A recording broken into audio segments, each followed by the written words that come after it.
Hello, everyone, and welcome to Mentoring Moments. This is our 16th episode, and I am super excited to be sitting here with a really good friend of mine, Dr. Ricky Papandrea. He is the Director of School Counseling and Testing for K-12 for a school district. He is a former social studies teacher and a leader who spent his career connecting the dots between curriculum, counseling, and college readiness. He's working on implementing the New York State's social studies framework to expanding the AP access and launching concurrent enrollment programs with Nassau College, Community College, and his work is about creating pathways. His doctoral research examined how leaders navigate instructional change. And today he applies that lens to ensure every student graduates with meaningful opportunities. We're talking about systems that actually serve kids, right? The bridge between academics and emotional support. And of course, the fun part, whether he would mentor a counselor who is amazing with kids but hates paperwork, or a data whiz who struggles to connect with families. Ricky, welcome to Mentoring Moments. How are you doing today? I'm doing well, and I want to thank you very much for having me. It's an honor to be here, and I really appreciate you taking the time to talk with me about what's going on and a lot of exciting things going on in the world today. For myself, working on the Portrait of a Graduate work and making sure that the district is aligning our academic expectations along with what New York State is rolling out and creating multiple pathways for our students to be able to earn their high school diploma.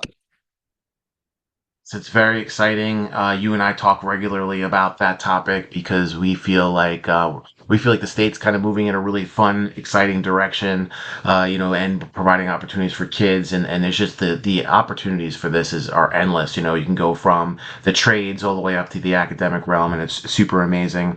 And that brings us right to our first kind of core area, which is the building systems that support the whole child. You and I talk about the whole child all the time. So, you oversee a lot of things, and you've had experiences in the past where you've been an assistant principal, you've overseen counseling and testing and scheduling and post-secondary planning and all those kinds of things, right? So when you doing all of those things, what advice might you provide to somebody when you're thinking about designing systems that balance like the student academic journey and their social emotional well-being, and just making sure those things kind of stay separated and they're not kind of just they're not just, I don't know, they're not separated. That's the word I was looking for. Go ahead.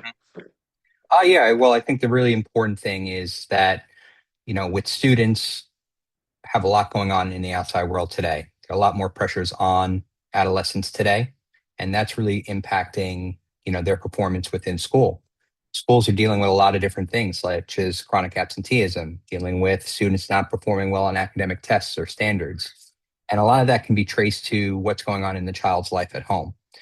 And I think it's really important to make sure that when we're taking a look at children and providing support for children, we're looking at the holistic child that includes the social, emotional, as well as the academic piece. And a lot of times, the academics is suffering because of a social, emotional issue that may be going on outside the home. Um, and I think it's really important to make sure that we're taking into consideration what's going on, being empathetic for the situation that our children are in, and making sure that we're providing a safe learning environment for students, in the school. And I always go back to the belief that you have to Maslow before you can bloom, and that you need to take care of those kind of uh, elementary items first, safety, shelter, food, clothing, before you can really go on to self-accusation and, those higher order thinking prompts.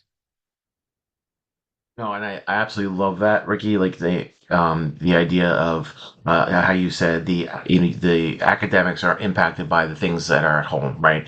And we talk about we never know what kids are walking in with, what's on their shoulders, and we have to take care of them first and let them feel like they belong and let them feel comfortable. And then, yeah, support that academic journey, because if they're not safe, they're not fed, all of that stuff, they're not going to learn. And so I love that connection there. And like you said, they shouldn't be separated. They have to be blended together, and it's super important. So great stuff.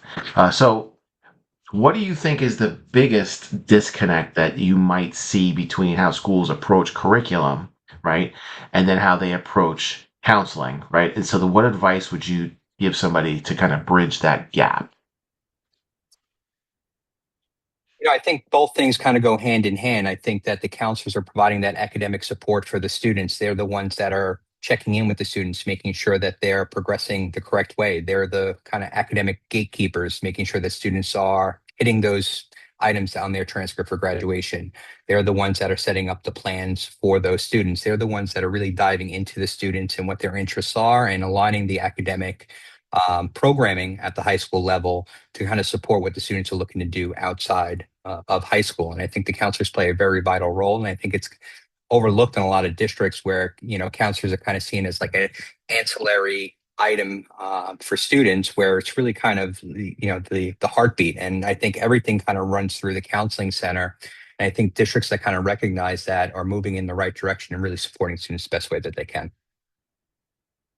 I love that. Now let's kind of like lean in a little bit to that. So, oftentimes, and you've heard this 1,000 times, I'm sure. There's a disconnect between the counselors and the conversations that counselors have, and then a disconnect to what the teachers are saying and what they're hearing. So, how do we bridge that curricular gap, meaning that what the teachers are thinking about and saying and doing, and then what's going on with the counselors and the students? I think it's really having the conversations and building the relationships with the teaching staff and really giving them a peek behind the curtain of what counseling is really all about and letting them see what counselors deal with on an everyday basis. Some people have that old school mentality that counselors have this cushy job where they're sitting in an office and they don't have to deal with kids all day long. But if you just spend an hour or two in the counseling center, you can see how over inundated counselors get. With social emotional crises, academic concerns, attendance concerns, CPS calls, we're kind of all over the place where it comes with dealing with issues that students are experiencing and really trying to connect students with, the proper resources that they need, whether it's outside counseling, whether it's in-school counseling, whether it's advocating for them with a specific teacher regarding maybe missing assignments or falling behind. And the counselors really take that advocacy role to heart. And I think that's really what the true heartbeat is. And I think that if we could kind of communicate that or even have teachers get that peek behind the curtain, I think that that would really help. As you were talking, I was thinking about my Kim, my wife is a social worker, and everyone tends to confuse like social workers and psychologists. And I think guidance counselors kind of fall into that pit too, you know. So when I was an ENL director, Part 154 required that I did like a presentation to the staff, you know, to a faculty meeting. I wonder if you would think that the guidance teams presenting to the faculty on here's the things that we do with kids every single day, if that might enlighten the teaching staff to understand the depths of what your counselors do on a daily basis. I don't know if that's something you've ever considered or Something I seen. never considered, but I've never seen it. But I think that that would be something that would really kind of give a teachers a peek into what the counselors are dealing with on an everyday basis. And I think there would be more collaboration and support between the two units if that took place. But I think also too, I think it's also important to have the counselors also understand what the teachers are going through on an everyday basis as well, because dealing with 125 kids, monitoring what's going on, they're seeing them every single day at the same time. They're the ones in the trenches with them. So teachers are also experiencing that as well. And I think that that's one of the unique things I bring to my role is being a former teacher and now in the counseling world. I kind of have the perspective from both sides, and I'm trying to bridge that gap where we're currently working. That's awesome. And you just bridged the gap of the transition to our next theme, which is class from the classroom to district leadership. Now, so you Mhm. kind of moved through the ranks yourself, started as a social studies teacher. And what grade level did you teach anyway? So when I was a teacher, I taught mostly 11th and 12th grade throughout my career. I was a teacher for 12 years. There was one year I did teach seventh grade. So I did get exposure there. I've done ninth grade, 10th grade, but the majority of my career was in 11th and 12th grade, US history, IB history, and government and economics. Well, I'm sure with that, you know, classroom perspective, I'm sure there's over the time you were, you know, using data to kind of, you know, inform decisions, and you were looking whether it be assessments or attendance trends or other different initiatives, right? So, how does that lens, if you will, when you were in the classroom using that data, kind of inform or help you make decisions now as a district leader? Well, I think it's very important in the counseling world that counseling is all data driven in the decisions that we make and the things that we want to do for students, whether it's taking a look at student credit summaries, making sure that students are hitting those benchmarks each year to make sure that they're on track for graduation. We're taking a look at different data, such as marking period data, and running marking period averages, and making sure that we're checking in with students and making sure it's not getting away too long. And I think the more data that's provided to people, the more informed decisions that people can make, and the better options for students. And when it comes to the counseling world, that's when we can pivot from the traditional graduation pathways and to explore other pathways for students who may not be successful based off the data. And that's where we can explore things like a CDOS credential, or we can do some more work-based learning for a student, and try to find some of these non-traditional pathways. And I think that's one of the exciting things that's going to be coming up at the Portrait of a Graduate, is that these pathways are going to be more plentiful and more built into the systems here, so that every student is going to be able to find their path in order to be successful. Yeah, no, I just want to point out two things that you said here. One is, or one that you said is, you said data informed, right?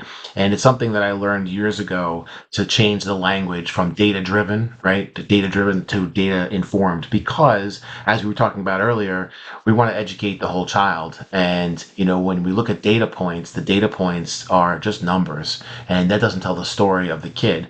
And guidance counselors and yourself, you're working and trying to get to that story and trying to pass that story on to kids.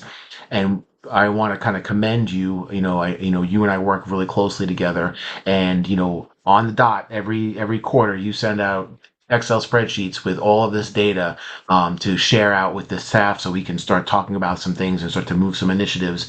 And you and I've talked about hoping to see some of that change, but I just want to commend you on doing that, because you're talking Thank you. about it, but I want to let people know that you live it too. So that's super important. Let's transition a little bit to kind of see your doctoral work, because I know that a lot of that stuff is really kind of in your heart.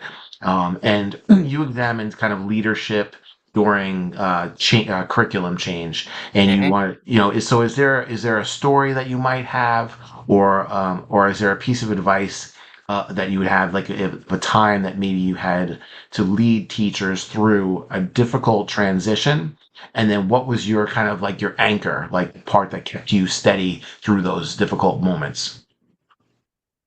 When I was taking a look at my doctoral research, I really did it all over the implementation of the social studies framework and that transition to these more literacy based tests. And when I was examining the staff that I had at the time, I was trying to kind of really gauge what their strengths and weaknesses were. And what I found out is that there's really kind of a separation between teachers who have gone through teacher preparation programs within the last 10 years, and teachers who have 10 or more years of experience. And that the approach with each group of those teachers has to be a little bit different in terms of what they need in order to be successful with this kind of new framework and this new way of teaching. And one of the things I discovered in my doctoral research is that the teachers that had 10 or less years of experience were trained in literacy, were trained in being able to have students identify the main ideas, compare and contrast documents, where the teachers who had their teacher preparation maybe 15, 20 years ago, it was all history based. Like all those teachers got into teaching history because they were history buffs. They love the content, and the content is sacred, and we can't do anything else but content because it's going to take away from that. And that research really helped me identify what I needed to do to provide these teachers to be successful with the implementation of the new framework. And one of the things I did was I brought in an ELA specialist to train these teachers on how to teach literacy in social studies. And we really did a lot of work over 2 years with academic vocabulary and really focusing in on that. And what we saw was that we saw no dip when we transitioned over to the new framework exams from the old framework exams, where we exceeded both the Nassau County and the state average on the global history regents in that first administration. And I really take the work of those teachers, really kind of buying into that and looking at the research and looking at what they needed in order to be successful, and providing those groups with those resources to achieve the goals.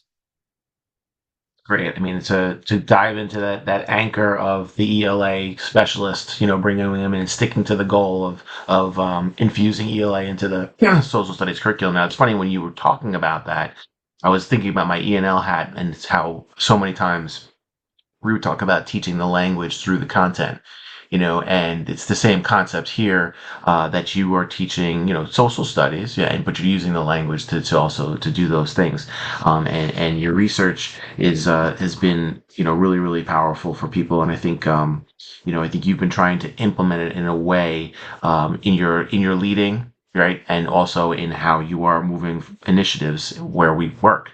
And I hope to see amazing things in the next couple of months, even with this pathway Hmm. work, because, what you just explained, for ELA and social studies coming together is a small, brush of what is to come, whereas you can have five different departments coming together to create an opportunity for kids. And I used to always love the concept of like what essential skills do kids need to be successful. Hmm. And a lot of the times they're the soft skills.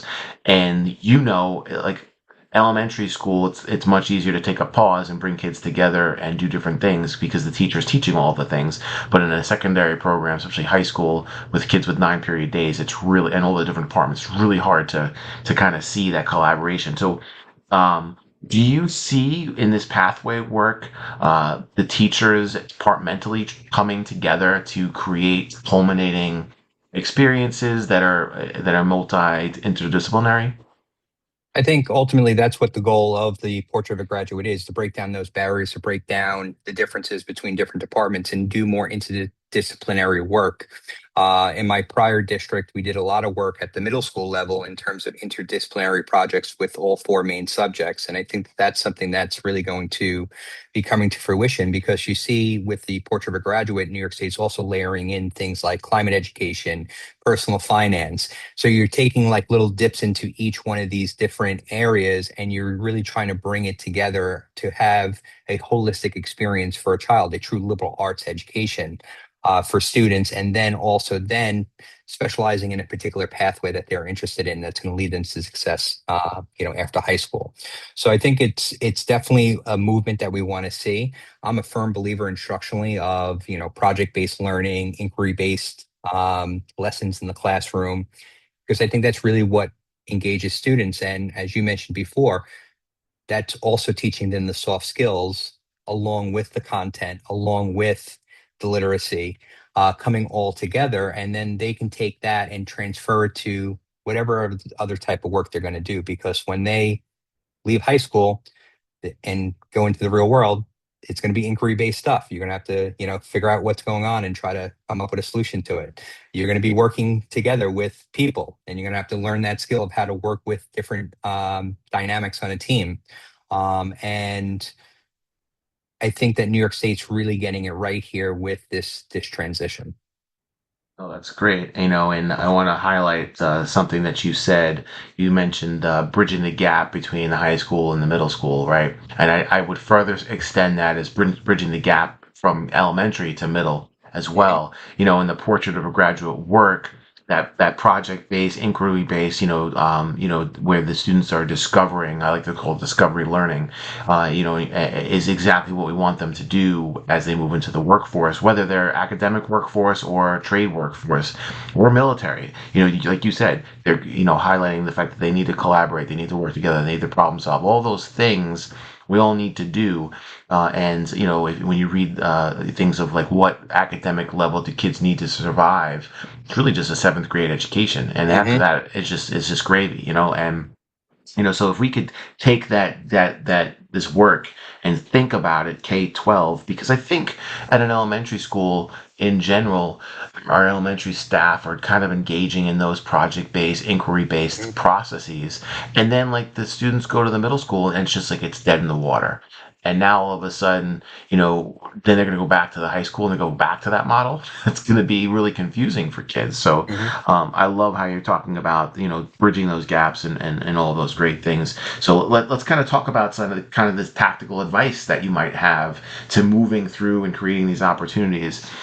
you've expanded the AP access, right, to a lot Hmm. of different concurrent enrollment programs, and there's a lot of different colleges that we work with.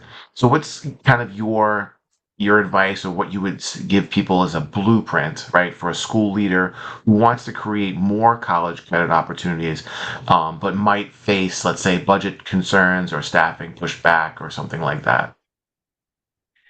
Think it's all in how it's presented to the staff, and what you're trying to do. And I think that's really something that I've been at the forefront of with this AP initiative in the district we're currently working in. I hold an AP informational night. I have the AP teachers come and speak to the students to try to gain, further access. And I think it's really important that the teachers understand that we're not focusing specifically on AP scores when a kid's taking an AP exam. Now, it'd be great. We want everyone to get 3 or higher so they get the college credit. However, kids can still walk away with a lot of knowledge and a lot of skills by just going through the AP course. And whether they got a 1 or a 2 in the exam, they're still going to walk away with an experience that's really going to set them up for better success in college. And the data even proves that. College Board has put out a lot of information about how students learn the proper skills about studying, how to manage time, and a lot of those soft skills that we talked about that students need to be successful in college or in their careers. And I think it's really important to really kind of communicate that information, be transparent with the staff members. And I think really the thing with staff members is the pushback comes from they think that they're being judged based off of how the kids are performing on the exams. And I think that if the district philosophy or the building philosophy is on the student exposure and the student experience, and we communicate that clearly to the teachers that we're not holding you hostage because of the scores that you're getting on those exams, because we're really looking to try to increase this participation. I think that that's where you would get more buy-in. I think that's where kind of the biggest pushback is that teachers are concerned about the student scores and that they're going to be judged based off of those particular scores. Yeah, no, I agree with you 100%. So let's push into that a little bit. So I think that the culture that we had over the years, has been, yes, teachers get assessed, based on how they're doing on these AP tests or even on Regents exams. So how would you, let's say you're in a culture that it is kind of a test heavy, grade heavy culture, and now you want to pivot to be what you're talking about, which is we want to build the experience for kids because the experience is better. So even if they get a 1 on the test, just them being in the class is super important for them, right? So how do we set that culture or shift that culture to be that mindset with our teachers so they feel like they're being supported and they're not in a gotcha setting? I think really important that it's communicated at every faculty meeting or district convocation about what the goals are for the district, really expressing what the mission and vision is of this particular program. And I think that you can never over explain what the goal of the school is or what the mission of the school is. And I think it's really important that every person in that building should be able to know what the vision and the mission is of the district, because we should all be working towards that goal. So I think first it starts off with that communication. Second, I think it also relies upon, and this came from my research as well, providing the professional development for teachers and not just assuming that teachers know how to differentiate um, within the classroom. And differentiation in an AP classroom may look a lot different than it does in a Regents classroom or an ICT classroom or a 15-1 classroom. So making sure that you're providing those professional development opportunities, and it's not just a one and done type of professional development, that there's a series and follow-ups that are going on with this, and that those conversations being had at the building level and department level and district level, to really infuse that. And I think that when all the different factors of a school district are working together towards that and having that common vision and mission statement, that teachers buy into it. And they recognize that because we're all using that shared language, that shared philosophy, that shared vision. And I think that that's really important in a school district and really setting the expectations for what we're looking for with the staff. Yeah, no, I think you and I have talked about that before, with thinking with the end in mind, right? That curriculum development, the backwards design, and Hmm. the book that I read years ago talks about how, if your kindergartners can't tell you what the vision of the school is, you're not your vision's not clear, and you're right. So I think, if you're looking to shift the building culture in an experience based AP program rather than a test based program, you start with the culture of the building, and then of course we'd have to shift the culture of the district. So kids, even at the youngest age level, they know that, okay, well, I earned this on the test, but that doesn't mean that that's me. Like Hmm. the idea that, I think it was, I can't remember her name all of a sudden, but she did a TED talk, and she talked about, the kid got a +2, because a +2 is better than a zero, a -10, Hmm. So, so giving those kids that encouragement, I think, is so important, and setting those shared visions. And that's the kind of, I was writing down. You talked about shared vision, mission statements, and communication is so key in professional development. That those are all things that I think that we have to use to set a positive culture for our kids. So, all right, my friend, we are on the 24-minute mark or so, and we're going to move towards our RW rapid fire questions. And these are the questions that you had ahead of time. So, I'll give you some time to breathe through it if you want. But the first question is, would you rather mentor a counselor who's amazing with kids but hates paperwork, or a data whiz who struggles to connect with families? I think every day of the week, I would take the counselor that has a connection with the students because everything else can be taught or trained. I think that that's really the essence of what a school counselor is making connections with families, making connections with students. And if someone doesn't have that ability or that skill, it becomes very difficult to kind of teach that on the fly, where I can teach someone how to use Excel, how to look at data, how to pull a report, what to do when you see this particular number. But if you don't like kids, it's going to be very difficult to make those connections. Yeah, you and I talk about that all the time, and I'm really really purposeful about questions that I like to ask people in an interview process. And one of my questions I ask is, why do you want to be a teacher? And that question is really designed to get to their core of whether or not they like kids. Like you just said, I can teach you the things, but I can't teach you to love kids, right? So it's super super important. All right, and number two is, what is the most well-intentioned but outdated practice you've seen in school counseling and or testing? I think the biggest thing is the one size fits all post secondary planning.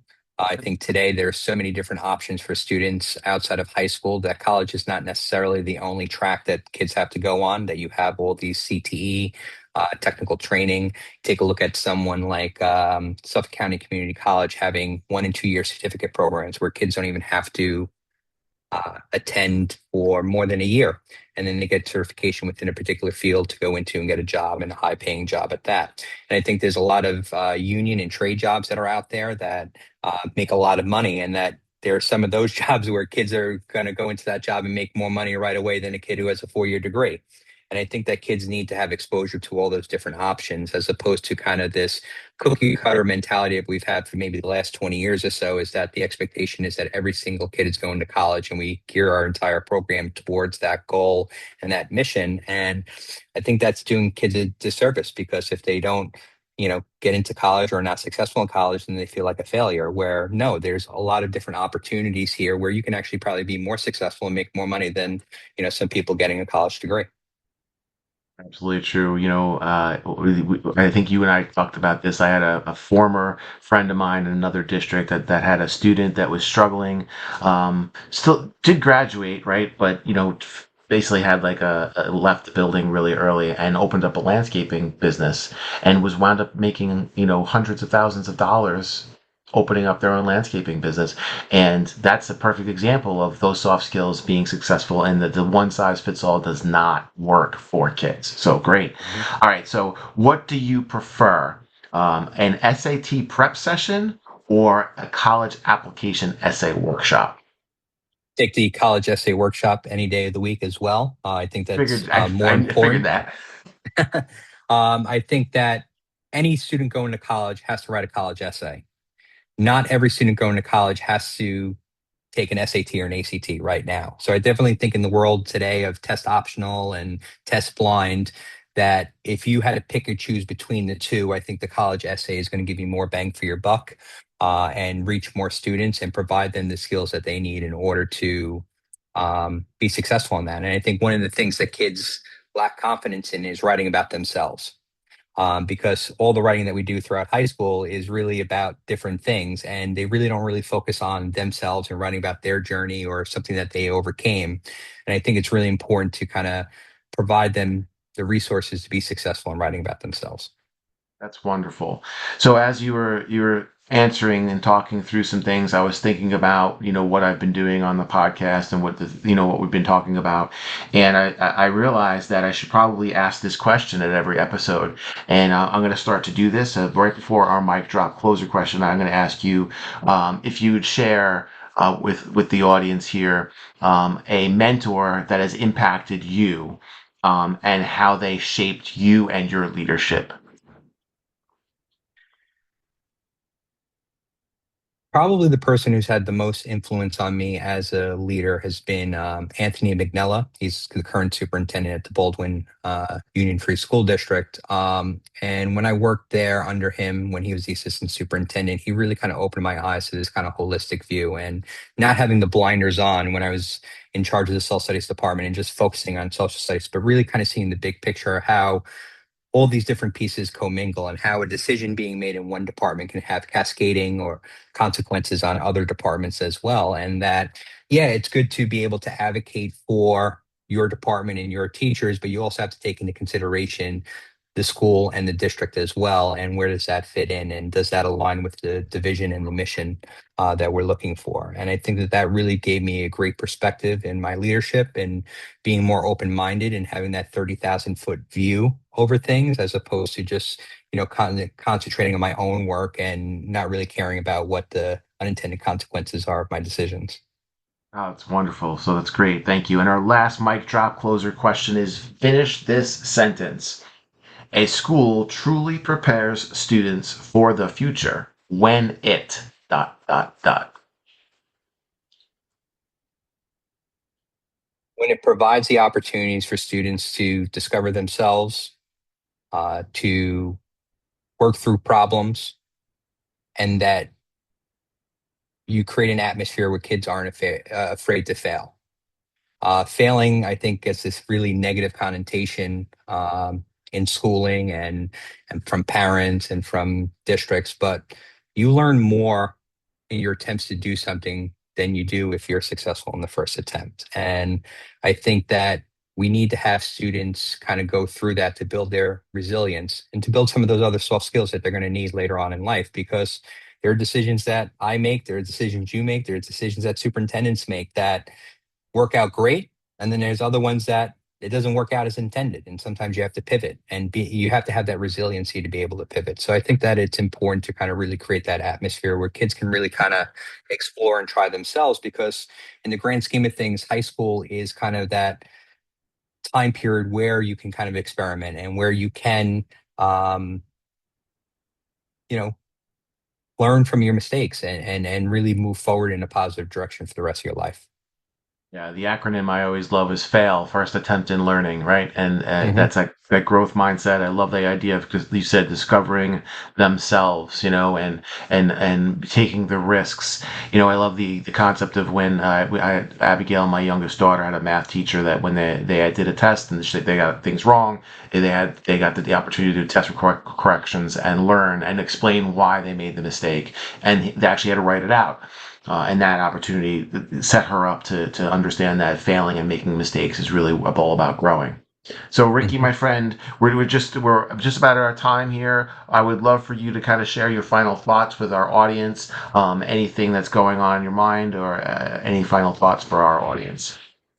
No, I think that the biggest thing is that we have to keep in mind what's in the best interest of students. And I think that that is the grounding thing that really keeps me going every single day as a school administrator, is that I'm coming to work every day trying to do the best and doing right by children. And I think that every administrator needs to kind of have that mindset in order to move it forward. Sometimes we kind of get lost in the sauce a little bit about all these different outside noises, but in the whole reason why we got into this profession is to help out students. And I think that that's really the benchmark that you really have to focus on.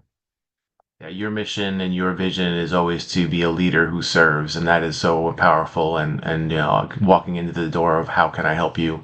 You and I had a parent interaction a couple of weeks ago, and we walked in with that "how can I help you" mentality, and it really changed the outcome for that child and that parent. So, keep living the life, keep forging forward and living that way, my friend. Thank you so much, Ricky, for being part of Mentoring Moments. And thank you to everyone that's listening. And be well, everyone. Bye Thank you very bye. much. I appreciate it. Yeah.